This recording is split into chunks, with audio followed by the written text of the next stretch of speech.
안녕하십니까. 최지은입니다. 지금 전국은 사회적 거리두기 2단계를 비롯해서 서울을 비롯해 수도권에서는 더 강력한 2.5단계가 시행이 되고 있습니다. 어제 질병관리본부의 정은경 본부장이 브리핑을 했는데 이렇게 시행되고 있는 강화된 조치가 코로나19의 유행 억제로 이어지기 위해서는 이번 주가 매우 중요하다고 말했습니다. 또한 2단계 조치가 효과가 있었다면서 이번 주만 꼭 좀 버텨달라고 호소를 했는데요. 코로나19의 전국적인 대유행을 막기 위해 많은 시민들이 고통과 불편을 감수하고 있습니다. 조금만 더 힘을 내서 거리두기와 방역 수칙을 잘 지켜주시길 당부드립니다. TBS 특집 코로나19 오늘도 현재까지 들어온 속보 중심으로 살펴보겠습니다. 시민의 방송 TBS는 매일 아침 10시 50분부터 11시 30분까지 TV와 유튜브를 통해 코로나19 특집 생방송을 진행하고 있습니다. 먼저 서울 상황실에 나가 있는 기자 연결해서 밤사이 확진자 집계 상황 그리고 서울시의 주요 대응책 살펴보겠습니다. 정선미 기자. 네, 서울시 재난안전대책본부에 나와 있습니다. 네, 전국 확진자 상황부터 살펴보죠. 네, 잠시 후 방역당국의 브리핑이 있을 예정인데 오늘 0시 기준으로 신규 확진자는 235명 늘었습니다. 감염 경로를 보면 국내 발생이 222명, 해외 유입이 13명입니다. 국내 발생 확진자는 세종과 전북을 제외한 다른 모든 지역에서 나왔습니다. 서울이 93명으로 가장 많았고 경기 60명, 인천이 22명으로 수도권에서만 175명입니다. 해외 유입은 검역에서 4명이 확인이 됐고 지역으로 돌아가 자가격리 중 9명이 확진 판정을 받았습니다. 누적 확진자가 2만 명을 넘었습니다. 2만 182명이 코로나19에 감염됐습니다. 위중 중증 환자는 104명으로 늘었고요. 추가된 사망자는 없어 누적 사망자는 324명이 유지됐습니다. 네, 총 누적 확진자가 2만 명이 넘고 위중 중증 환자는 100명이 넘었네요. 그럼 주요 사례별로 한번 살펴보죠. 성북구 사랑제일교회 관련 확진자는 계속 추가가 되고 있다고요. 네, 그렇습니다. 어제 정오 기준으로 21명이 더 늘었습니다. 누적 확진자가 1,056명입니다. 첫 확진자가 나온 뒤 20일도 안 돼서 1,000명 넘게 폭증한 겁니다. 광복절 서울 도심 집회 관련 확진자는 30명이 늘어 최소 400명 이상의 확진자가 나왔습니다. 추가 전파가 전국의 11곳에서 이뤄졌는데 이 중 9곳이 광주, 대구, 서울 등 다양한 지역의 교회였습니다. 광복절 집회에 참석한 사람들이 교회에서 예배를 드리면서 추가 전파가 일어난 것으로 추정되고 있습니다. 그런데 아직도 집회 참석 여부를 숨기거나 또 검사를 거부하는 사람들이 많이 있다면서요? 네, 어제도 청주에서는 광복절 도심 집회에 다녀온 사실을 숨긴 거짓말을 한 70대가 고발이 됐고요. 광주에서는 집회 참가 후에 감염된 상태로 2주 동안 일상생활을 이어오던 일가족 5명이 집단 감염을 받았습니다. 청주의 70대로 인해서 요양원에서는 접촉자 3명이 추가로 감염이 됐고 광주의 일가족 5명은 보름 동안 확진된 상태로 마트와 한의원 등을 돌아다녔습니다. 또 창원에서는 집회 참석 사실을 숨긴 40대 여성으로 인해서 여성의 자녀들과 회사 직원들이 감염이 됐는데 이로 인해서 2천여 명이 넘는 코로나19 검사를 받는 일이 있었습니다. 그래서 창원시는 이 여성의 거짓말로 접촉자들의 치료비와 검사비 등 3억 원 넘게 비용 손실이 발생했다며 구상권을 청구했습니다. 네, 이 몇몇의 거짓말로 인해서 너무 많은 사람들이 피해를 보고 있는데요. 국민건강보험공단도 성북구 사랑제일교회를 대상으로 구상권을 청구했다고요. 네, 사랑제일교회를 중심으로 코로나19 확진자가 급증하고 있자 이제 국민건강보험공단이 감염병 예방법을 위반해서 코로나19에 확진된 개인이나 단체를 대상으로 건강보험료를 진료로 받거나 아니면 타인에게 전파한 경우 공단이 부담한 진료비를 다시 돌려받겠다고 밝혔습니다. 이제 공단은 이를 위해서 소송 전담팀을 꾸릴 예정인데요. 방역 지침 위반이나 방역 방해 등으로 고발된 사랑제일교회 관련된 확진자는 1,000여 명에 이르고요. 공단이 부담한 진료비는 55억 원으로 추정되고 있습니다. 네, 55억 원이면 적은 돈이 아닌데 이 사랑제일교회와 광복절 도심 집회 이 두 사례를 제외하고도 산발적인 집단 감염이 계속되고 있잖아요. 그렇습니다. 서울 영등포구 권능교에서 어제 12명의 추가 확진자가 나오면서 관련 확진자가 29명으로 늘었습니다. 이 교회 교인 중 1명이 경기 고양시 123 요양원에 근무한 것으로 알려지면서 요양병원의 대상으로 전수검사가 진행이 됐는데 여기서 또 총 11명의 확진자가 나왔습니다. 서울 동작구 서울신학교에서도 추가 확진자가 9명 늘었습니다. 가족과 지인 감염이 크게 늘면서 누적 확진자는 이제 31명이 됐고요.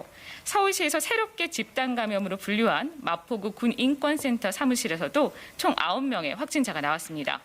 야간 파티가 진행된 제주 게스트하우스 관련해서는 제주도민 4명과 집으로 돌아간 서울과 경기도 투숙객 3명이 양성 판정을 받아 누적 7명의 확진자가 나왔습니다. 네, 제주 게스트하우스 관련해서는 확진자가 정부 서울청사에서도 나왔네요.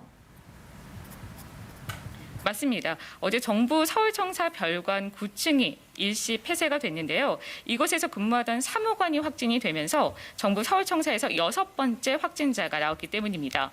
이 사무관은 최근 제주도를 여행하면서 집단 감염이 발생한 게스트하우스에서 투숙한 것으로 알려졌습니다. 서울중국기업은행의 본점도 어제 일시 폐쇄가 됐는데 직원이 코로나 확진 판정을 받으면서 문을 닫고 긴급하게 방역 작업을 실시했습니다. 은행 본점이 코로나19로 문을 닫은 건 이번이 3번째입니다. 동대문구 탁구장과 동작구 요양시설에서는 연일 확진자가 추가되고 있습니다. 두 시설 모두 6명의 확진자가 나왔고 노원구에서는 베델교회 확진자가 4명이 발생하면서 새로운 집단 감염에 우려를 낳고 있습니다. 어제 경기도 시흥에서는 한 음악학원과 관련해서 하루 만에 12명이 확진 판정을 받았는데 이 중 9명이 초등학생으로 밝혀졌습니다. 네, 은행의 학원, 운동시설, 교회 정말 다양한 곳에서 집단 감염이 끊이질 않고 있는데 이 최근 확진자들의 감염 경로를 분석해봤더니 집단 발생으로 인한 감염이 가장 많다고요. 네, 그렇습니다. 최근 이중한 감염 경로를 분석한 정부의 자료에 따르면 4,300여 명 중 절반인 2,200여 명이 집단 감염됐습니다. 교회, 의료기관, 각종 소모임 등을 통해서 동시다발적으로 집단 감염이 발생을 하면서 이제 전국적 확산이 계속되고 있습니다.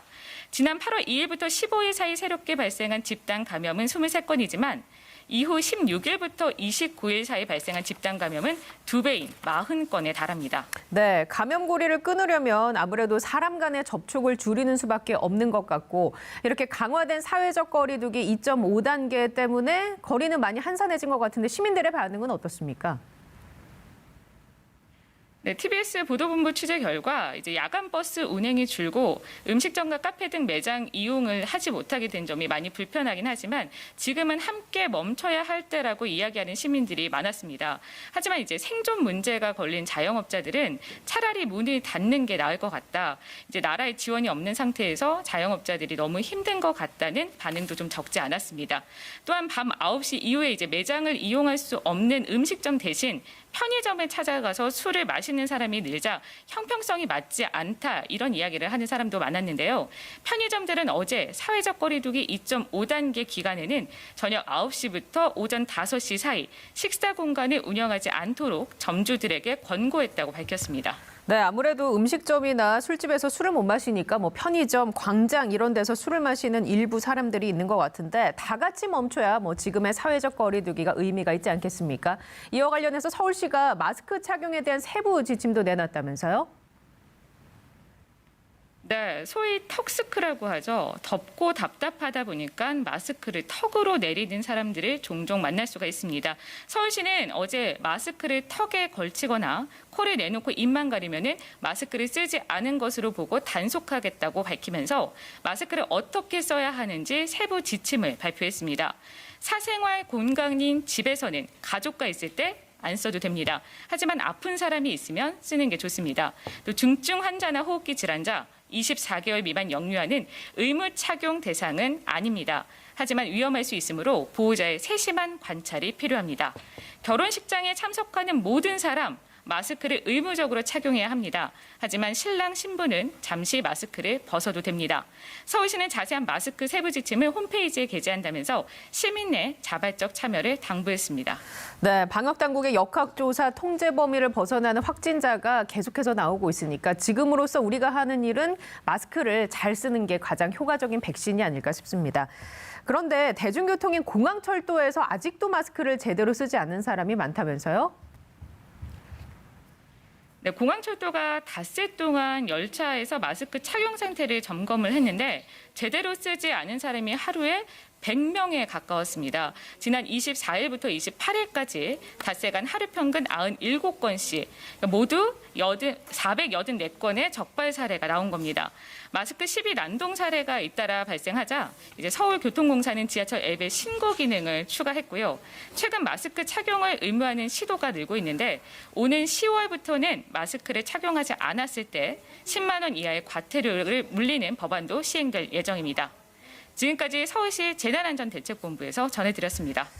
네, 지금까지 정선미 기자와 함께 살펴봤습니다. 계속해서 국내 코로나19 이슈 전문가 두 분과 함께 살펴보겠습니다. 그 전에 지금 중앙방역대책본부의 브리핑이 준비되어 있다고 하는데요. 그 브리핑 현장에서 함께 들으시고 두 분을 모시도록 하겠습니다. 9월 1일 화요일 정례 브리핑을 시작하겠습니다. 오늘 0시 기준 국내 발생한 신규 환자는 222명으로 5일 연속 감소세를 보이고 있습니다. 수도권의 신규 환자는 175명으로 어제에 이어 200명대 이하를 유지하고 있습니다.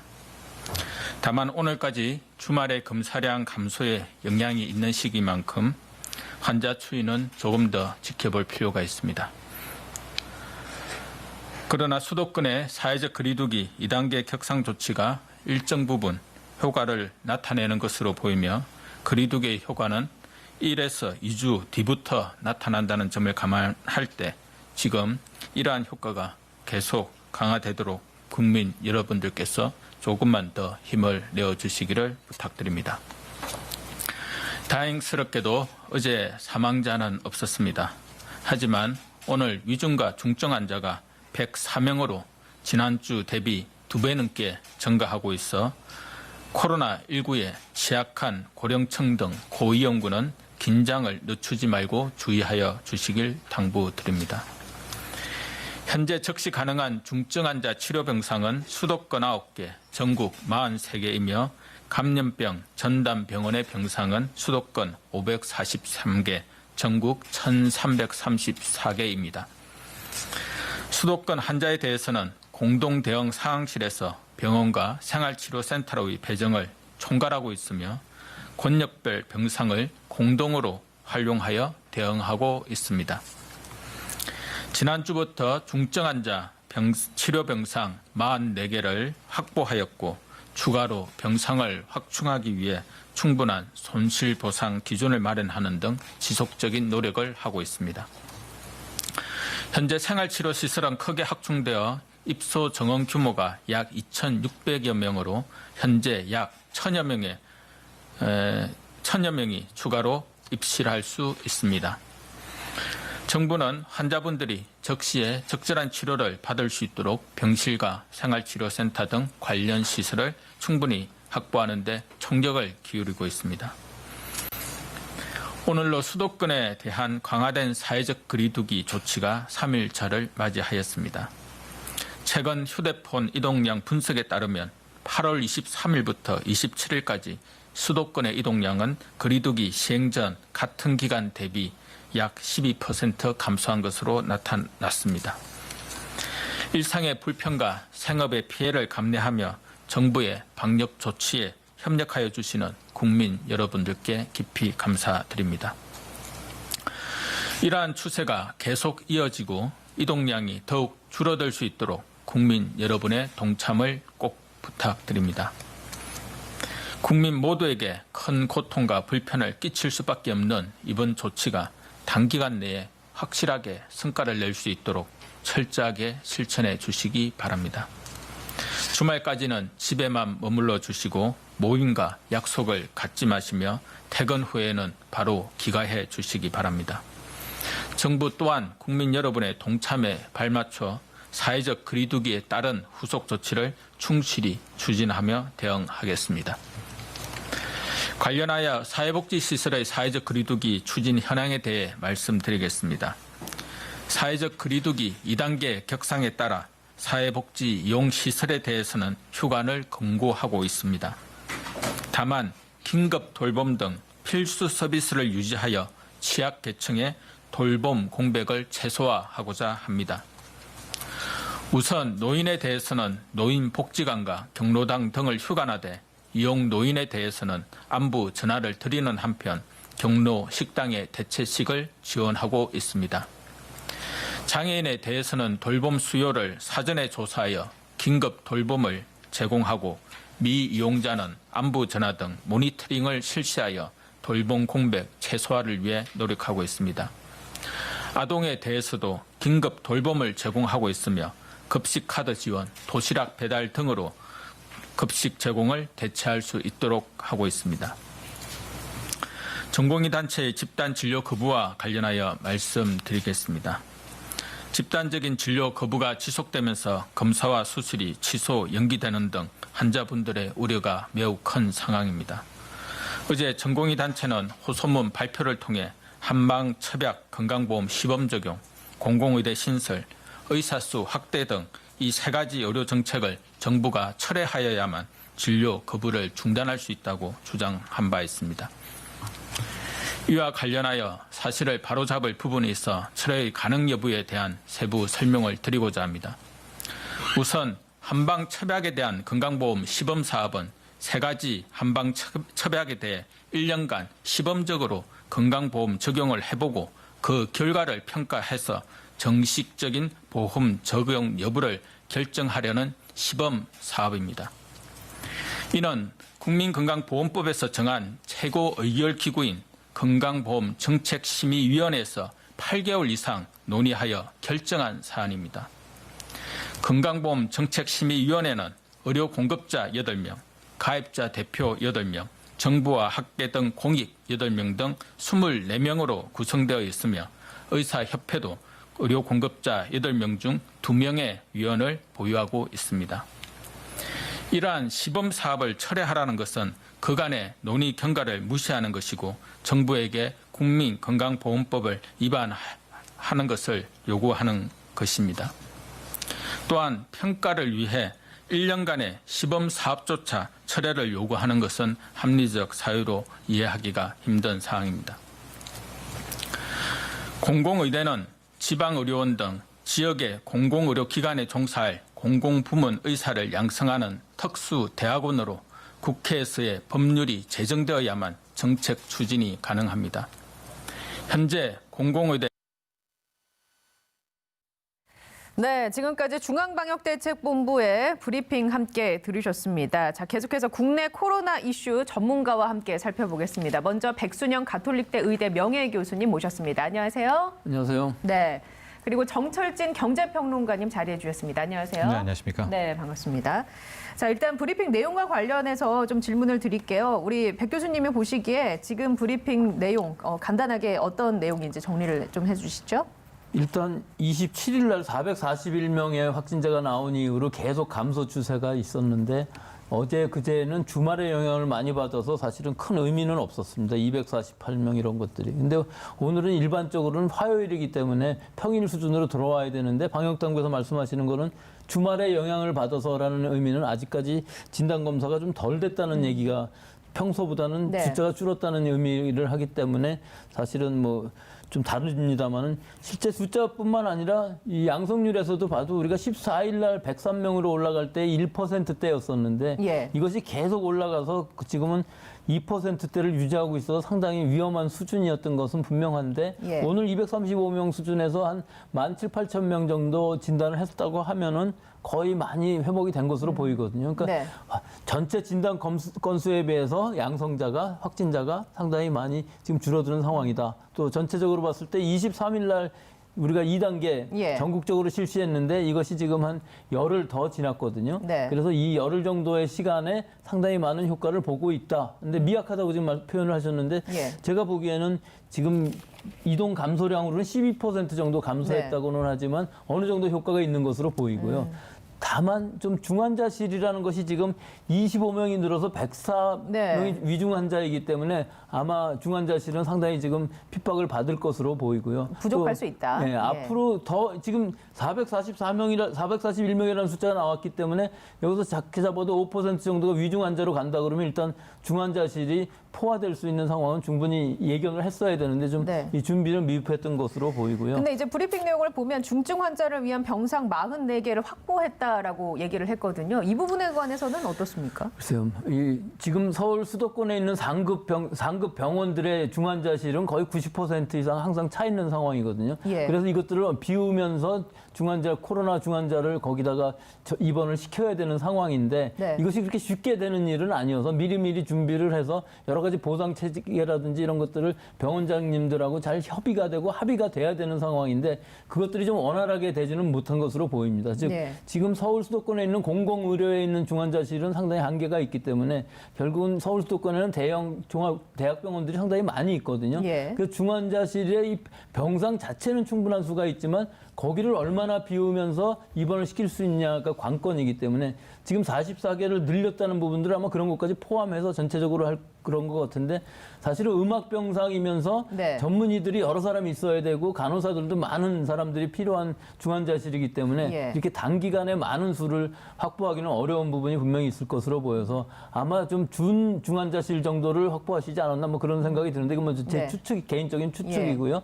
앞으로도 지금도 아직 늦지 않았으니까 이런 상황 또 가을이 되면은 독감이라든지 감기라든지 이런 환절기에 호흡기 질환이 많이 늘어날 때는 더 많은 환자들이 발생할 수 있는 더 큰 2차 유행이 예. 나올 수도 있거든요.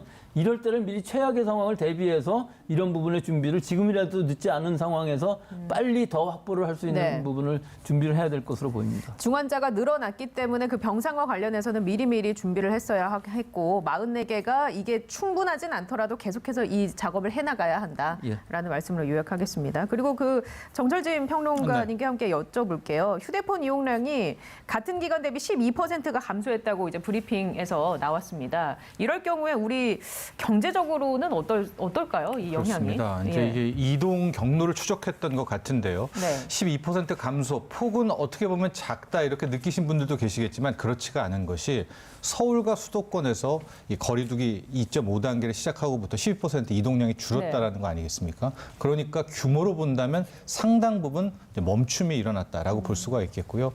가장 직격탄을 맞은 업종은 역시 유통업종이라고 봐야 될 것 같습니다. 예. 유통업종 중에서도 배달이라든가 온라인 사업을 없는 이쪽 네. 기반이 없는 오프라인 쪽에 있는 유통업자 혹은 아주 그 끝에 있는 소상공인분들 쉽게 말하는 예. 뭐 김치찌개 전문점, 뭐 고기 전문점 예. 이런 분들은 지금 매출 타격이 엄청나게 큰 것으로 파악되고 있는데요. 네. 가령 백화점만 본다면 뭐 하루 매출이 보통 한 뭐 30억, 40억 선이거든요. 대형 예. 백화점이.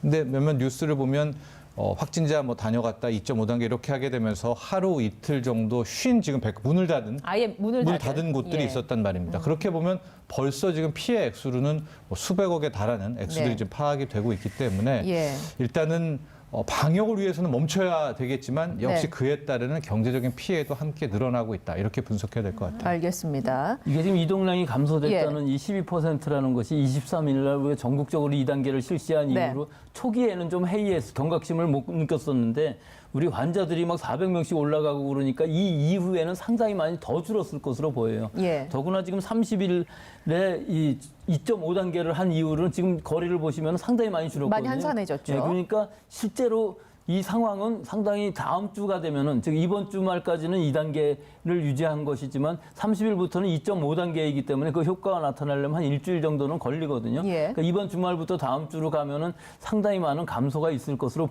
희망을 하는데요. 확진자 숫자의 확진자 감소요. 수의 감소, 뭐 예. 여러 가지 감소가 있을 수가 있다면은 만약 그렇게 잘 된다면은 희망적으로만 본다면은 다음 주가 지나면 이 강화된 즉 8일간만 하기로 했거든요. 이번 예. 주말까지 9월 6일까지니까 요 시기가 지나면서 좀 완화된, 즉 완화된이라는 의미 2단계로만 가도 우리가 여러 가지 불편이 있던 것이 많이 줄어들 수 있을 것으로 보이기 때문에 좀 희망적으로 기대도 네. 가져봅니다. 예, 그 희망이 계속 이제 가서 좀 잡혔으면 좋겠는데 한 가지 이제 걱정은 뭐냐면 깜깜이 비율이 여전히 높아서요. 이거는 어떻게 보고 계십니까? 이거는 사실은 방역 당국에서 통제할 수 있는 부분은 아니고요. 예. 결과적으로 나오는 환자들 중에 이 감염원을 알 수 없는 환자의 비율인데 지금 전국적으로 봐도 뭐 거의 20%에 달하고 있거든요. 예. 그리고 지난주만 해도 환자가 뭐 300명, 400명씩 나오다 보니까 이게 결국은 동선 확보라든지 역학조사가 네. 완전히 되지 못하는 한계점에 도달했기 때문에 더 많이 나왔을 수도 있고요. 또한 서울의 경우는 좀 더 심각합니다. 32% 정도까지 올라가 있는 상황인데 이것이 지금 확진자 수가 줄어들면서 역학조사관들이 동선 체크도 잘하고 하면은 빨리 찾아낼 수 있고 동선에 따라서 진단도 빨리 하고 격리시킬 수 있으면은 예. 어느 정도 시간이 지나면서는 완화될 수 있는 즉 이 수가 줄어들 수 있는 가능성도 있는데 네. 이것이 사실은 줄어들어야만 우리가 산발적인 집단 발생이 늘어나지 않는다는 의미이기 때문에 지금 현재의 상황은 좋다고 볼 수는 없고요. 굉장히 심각한 상황인 건 맞지만 조금씩 좋아지고 좋아지고는 있다. 있다는 경향이 지금으로서는 좀 희망적이다는 것인데 예. 문제는 이제 9월달 환절기로 가면서 이것들이 또 언제 나빠질지 예. 모른다는 위험성을 항상 내포하고 있어서 걱정입니다. 그 위험성을 항상 안고 가야 되는데요. 우리 평론가님께 이거 질문 한번 드려볼게요. 일단 첫 번째로 확진자가 늘어나는 것도 문제인데 검사 대상자들이 검사를 받기 꺼려하거나 혹은 이제 동선을 밝히기를 싫어해서 방역을 방해하는 그런 것도 문제거든요. 네. 이로 인해서 방역적인 측면이나 경제적인 측면의 손실 이 부분은 한번 어떻게 얘기해 줄 수 있을까요? 일단 코로나19 자체에 우리가 뭐 걸렸다, 감염됐다는 것 자체로는 뭐 그걸 어떻게 말할 수가 네. 없는 대목인데요. 지금 설명해 드리려는 것은 또 왜 걸렸냐의 문제가 아닙니다. 이제 걸린 다음에 혹은 걸린 것으로 의심되는 다음에 나타난 네. 일탈적 행위 때문에 손실이 눈덩이처럼 그렇죠. 커지는 그런 예. 문제에 대해서 이야기를 하려고 하는데 크게 두 가지 차원입니다. 이제 첫 번째는 역학조사, 방역하는 방해 행위가 있습니다. 예. 그리고 쉽게 말해서 어디 간 거를 끝까지 거짓말을 그렇죠. 하는 거죠. 마지막까지요. 만난 사람에 대한 부분들을 끝까지 함구를 하게 되면서 실은 짧게 끝날 수 있는 것들을 필요 이상으로 이제 시간을 늦추게 되면서 한 10명 검사하면 끝났을 것을 뭐 거의 100명, 200명까지 검사하게 되면서 치료비가 검사비가 눈덩이처럼 뭐 크게 일어나는 뭐 그런 경우여서 이 창원 40대 뭐 뉴스에도 많이 나왔지만 네. 이분 같은 경우에는 뭐 거짓말에 계속되는 것으로 뭐 3억 원 이상의 검사비로만 소요가 된 거예요. 이제 예. 여기서 확진자 나오면 치료비가 더 늘지는 파악이 안 되는 네. 이 부분이 있어서 이 역학조사 그다음에 방역에 방해하는 뭐 가령 네. 막 방역조사하는 걸 피하거나 뭐 그런 사례들 많이 있었지 않습니까? 두 번째는 이 치료와 입원 과정에서도 상당 부분 좀 일탈적 아예 네. 범법에 가까운 행위들이 있다라고 해요. 뭐 가령 뭐 입원실 나 혼자 쓰게 해달라 뭐 좋은 뭐 이런 투정부리 이건 참 진짜 이건 뭐 일반적인 생각 수준이죠. 어린애 예. 수준의 이제 그런 행위를 떠나서 네. 아예 치료 자체에서 좀 방해하는 행위들도 있다라는 것들이 좀 전원이거든요. 예. 그래서 아마 당국은 이제 더 이상은 안 되겠다라고 해서 실은 2, 3월에도 몇 차례 나왔었는데 이제 구상권 청구인 것이요. 적극적으로 좀. 이제 이걸 아예 네. 굉장히 적극적으로 하겠다. 특히 9월부터는 형사고발 조치 같은 것들도 예. 굉장히 이제는 강력 대응하겠다는 네. 게 이 당국의 입장입니다. 근데 실제로 이제 입원한 환자들에게 그 들어가는 비용이 만만치 않은 거죠. 만만치 않죠. 또 예. 이 증상에 따라서는 굉장히 뭐 수천만 원씩 들어갈 수 있거든요. 일인당? 1인당. 예, 이건 중환자실 들어가게 되면 예. 그렇고 또 사실은 중환자실이라는 의미가 코로나가 완전히 다 없어져서 나았다 할지라도 그 이후에도 환자의 상태는 나쁠 수가 있거든요. 그러면은 중환자실에서 못 나오는 사람들이 계속 생길 수가 있고 그러다가 또 사망하시는 분도 생기게 되기 때문에 이 병상 확보라는 것, 특히 중환자실이라는 것은 예상을 할 수가 없습니다. 그 수천만 원이라는 게 이제 결국 다 세금으로 되는 거잖아요. 그렇죠. 지금 상황에서는 이제 예. 이 코로나에 대한 치료는 세금으로 다 하는데 예. 일반적인 중환자실들은 비급여인 경우도 많이 있는데 비해서 이 코로나인 경우에 있어서는 아마 비급여는 왜냐하면 치료제라든지 뭐 그런 것들이 제대로 있는 것이 없기 없으니까, 때문에 예. 사실은 렘데시비르라는 약을 쓴다 할지라도 네. 그 약이 지금 8월분까지는 거의 무상으로 공여받은 것이거든요. 네. 그렇기 때문에 앞으로 뭐 치료제가 얼마나 비싼 게 들어올지는 모르겠습니다만 이 렘데시비르 같은 경우도 아직 가격이 제대로 책정돼 있지 않아서요. 그 치료비라는 것은 뭐 가늠할 수 없을 정도로 많고 경증 환자, 무증상일 경우에 있어서는 생활치료센터에서는 뭐 그다지 큰 돈이 들지는 않지만 네. 그 이후에 이제 일반 병상으로 간 데부터는 상당히 많은 치료비가 드는 건 사실입니다. 예. 지금 나눌 얘기는 참 안 왔으면 좋을 얘기들인데요. 일단은 그래도 위험성을 지적해 주신 게 이제 가을, 겨울 되면 실내 활동이 많아지고 밀집도가 높아지면서 더 많은 환자들이 나올 가능성도 있다고 해서 제가 여쭤보겠습니다. 지금은 2.5단계인데 3단계가 만약에 시행이 된다라고 하면 이게 경제에도 지금도 영향이 굉장한데 3단계가 만약에 시행이 된다면 이 경제 전문가들은 어떻게 예상을 하고 있습니까? 일단은 이제 3단계라 함은 이제 경제 전망에 있어서는 재확산 뭐 이렇게 표현을 하고 있습니다. 왜냐면은 이제 국제 경제 기관이라든가 우리 한국은행도 뭐 강화된 2.5단계에서 몇 프로, 3단계에서는 이렇지 않고요. 재확산이 발생했을 경우에는 네. 이제 하향 조정을 하게 되는데 성장률을. 예, 성장률을 하향 조정하게 됩니다. 연간 성장률 같은 경우에는 일단 뭐 여러 가지 평균을 내보면 마이너스 2%보다도 폭이 더 커질 수가 있고요. 예. 분기 성장률, 우리가 2분기를 바닥이라고 일단은 생각을 하고 접근을 했는데 만에 하나 이제 가면 안 되겠지만 3단계가 가면 2분기보다 3분기가 더 나빠지겠죠. 예. 그래서 자칫해서 어느 정도 빠르게 확산되냐에 따라 다르지만 분기 성장률로는 마이너스 3%도 넘는 그런 상황이 올 수가 있게 되고 실질적으로 그 다음 영역은요. 예. 얼만큼 이걸 빨리 잡느냐 혹은 확진자 수가 더 늘어나느냐 이 완전히 사회 멈춤, 경제 멈춤이 늘어나냐에 따라서 실은 이 하향 조정의 폭은 더 커질 수도 있다. 그렇죠. 예. 근데 이게 만약에 마이너스 3%라는 숫자가 갖는 의미가 일반적인 시민들한테 미치는 삶에 그 기준으로 봤을 때는 어떤 영향이 생기게 되는 건가요? 평균적으로 나의 모든 소득이 마이너스 3% 깎인다라고 보시면 될 것 같아요. 근데 우리가 잘 보면 버는 분도 있잖아요. 예. 근데 깎인 분도 있으니까 힘든 네. 분 같은 경우에서는 거의 마이너스 15% 이상도 자기 소득과 모든 생산 활동이 줄어드는 그렇게 보면 될 것 같습니다. 왜냐하면 실은 이렇게 3단계가 오더라도 꾸준히 월급 받는 분도 계시고 네. 일정한 분들이 있을 테니까 예. 그분은 평균을 안 깎아 먹을 거 네, 아니겠습니까? 그러니까 만에 하나 코로나19로 피해보는 이런 업종에 있는 분들은 글쎄요. 뭐 분기로 따지면은 거의 20%, 마이너스 20% 가까이가 쪼그러든다. 그럼 최악의 경우에. 전체적으로 다 마이너스 3% 이하로 이제 추락을 하게 된다고 그렇죠. 하면 뭐 물가도 그럼 그렇게 떨어지는 건가요? 어떻게 그러나 되는 거예요? 물가는 좀 다른 차원이 있겠죠. 예. 물가 같은 경우에는 뭐 유가도 떨어지고 하면서 떨어지는 차원이 있겠지만 이렇게 될 경우에는 뭐 몇몇에서는 가격을 오히려 또 인상하게 되는 게다가 또 하나 우리에게 치명적인 것은 밥상 물가인데요. 예. 지금 올여름 보면 집중호우와 네, 피해가 있어서 태풍도 있었고. 농산물, 네. 수산물 가격이 지금 걷잡을 수 없이 오르고 있고 방금 말씀하신 이제 태풍 피해도 이거 네. 지금 집계가 안 됐습니다. 또 오고 있는 중이고요. 예, 태풍이. 오늘 내일 예. 또 오고 있기 때문에 이게 끝나게 될 경우에는 이제 10월에 있는 먹거리 물가 또 여기에 지금 추석이 있지 않습니까? 그렇죠. 그럼 물가가 굉장히 요동칠 수가 있기 때문에 예. 우리가 생각할 수 있는 최악은 물론 오면 안 되겠지만 네. 이렇게 소득도 줄고 생산 활동도 줄어드는 차원에 물가는 오르고. 물가는 오르는 이런 시절이 겹치게 될 경우에는 글쎄 상당 부분 더 위축될 수밖에 없겠죠. 그러면 한 가지 더 깊게 여쭤볼게요. 그 재난지원금과 관련해서 설왕설래하고 있습니다. 네. 이 부분에 대해서는 어떤 생각을 갖고 계신가요? 일단은 3단계라는 것을 큰 틀의 기준으로 세운 것 같아요. 저도 네. 그렇고요. 이제 만에 하나 여기서 못 잡고 3단계로 간다면 결과적으로는 지원이 필요한 그런 상황이 오게 되고요. 순차적으로 따지면은 재원이 확보가 돼야 되기 때문에 예. 4차 추경이 먼저 와야 될 겁니다. 예. 그러니까 4차 추경을 하는 그 돈을 어디다 쓰일까라고 예. 해서 이제 그걸 이제 긴급 재난 지원금이 되는 것이고 거기에 지금 또 이 정치권에서 나누는 논란 선별적으로 할 것인가 보편이 아니면 나오느냐 예. 이렇게 되는 그런 순서라고 볼 수가 있기 때문에 일단 가장 좋은 것은 여기에서 9월 8일에 네. 일단 이걸 확진자 수를 확 줄여 가지고 예. 일단 여기서 막아내고 이걸 뭐 전 국민 이런 재난지원금 형식이 아니라 네. 직격탄을 맞은 업종이 있잖아요. 예. 여행, 숙박,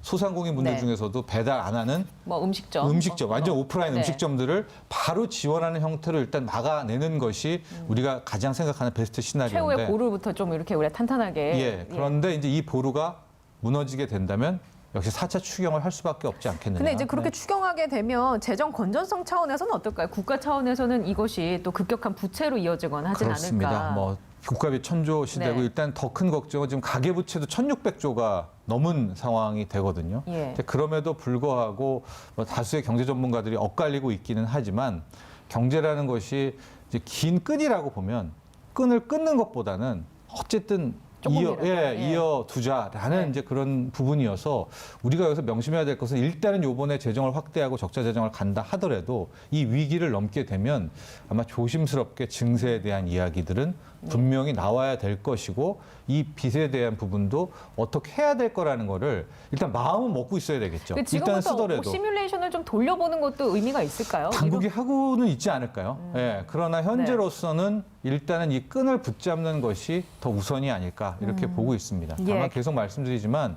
뭐 국가비 막 줘도 해야 된다 이런 뜻은 절대 아니라는 것은 우리가 네. 알아두고 있어야 되겠죠. 알겠습니다. 경제적인 차원에서 좀 살펴봤고 3단계 격상에 대해서 우리 교수님은 어떤 생각 갖고 계세요? 예, 일단 이 시기에는 가서는 절대로 안 될 것이고요. 우리가 예. 가을을 잘 넘기면은 어떻게든 3단계 안 갈 수가 있는데 지금 우리 단계를 3단계밖에 안 하고 있기 때문에 이 3단계라는 것도 우리가 한 번도 경험해 보지 못한 것이거든요.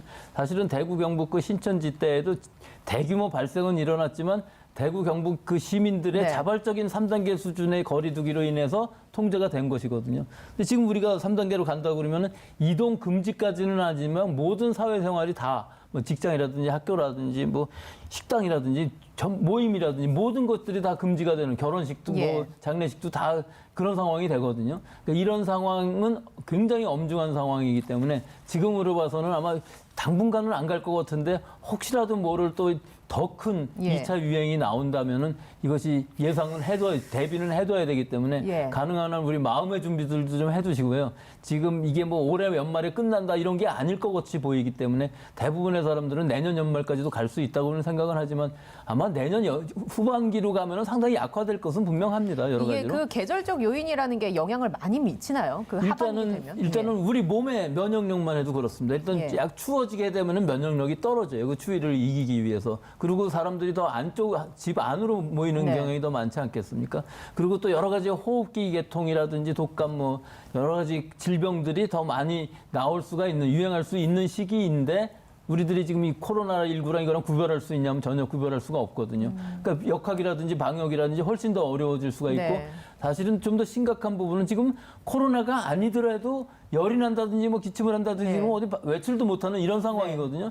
이것이 더 심각해질 수가 있기 그러니까 때문에 코로나가 아니라 뭐 독감일 수 있는데 적절한 치료를 못 받게 될 수도 있고 못 받는다기보다는 일단 예. 진단을 다 받으면서도 숫자가 너무 많이 늘어나면 이것이 네. 통제가 불가능한 상황이 될 수가 있는 의료체계 안에서요? 의료체계 안에서도 예. 통제가 불가능한 상황이 될 수가 있고 또 우리 모든 국민들이 지금 누가 기침만 하더라도 굉장히 심각하게 생각을 하거든요. 근데 이것이 더 심각한 상황이 될 수도 있기 때문에 근데 사실은 우리가 요새 마스크도 쓰고 너무나 개인 위생을 잘 네. 하기 때문에 독감이나 이런 이 전염성 질병들이 예. 많이 줄어든 거는 사실이지만 예. 이것들이 같이 겹쳐졌을 때 또 이게 같이 감염될 경우도 있을 수 있습니다. 독감에 걸렸는데 코로나에 걸렸는데 독감에 걸리든가 뭐 감기에 지금 걸려서 면역력이 좀 떨어져 있는데 또 코로나가 들어온다든지 여러 개가 같이 감염되었을 때 위험성 또한 높아지기 때문에 이럴 경우에 여러 가지 치사율이라든지 이런 것도 더 높아질 수도 있거든요. 그러니까 지금부터 정말 조심해야 될 환정기가 되는 것 같습니다. 예, 그래요.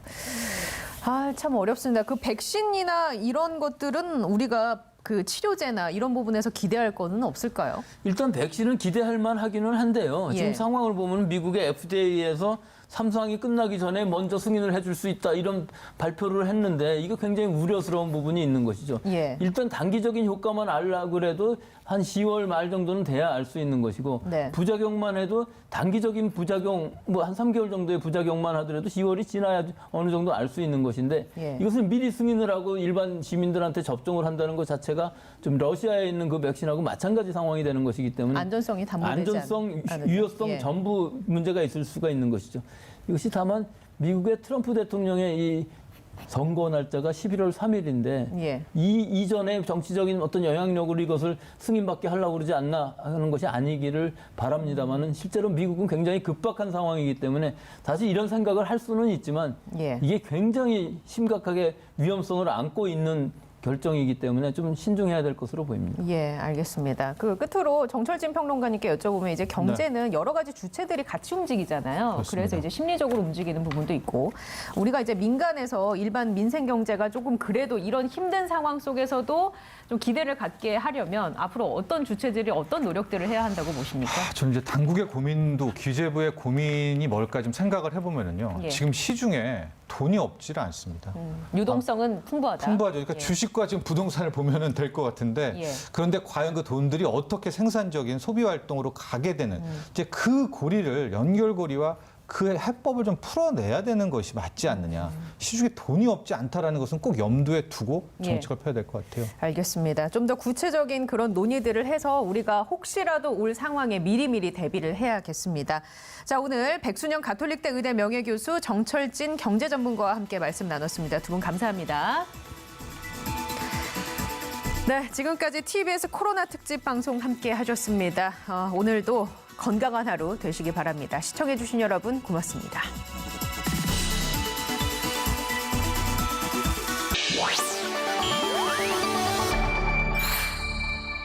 TBS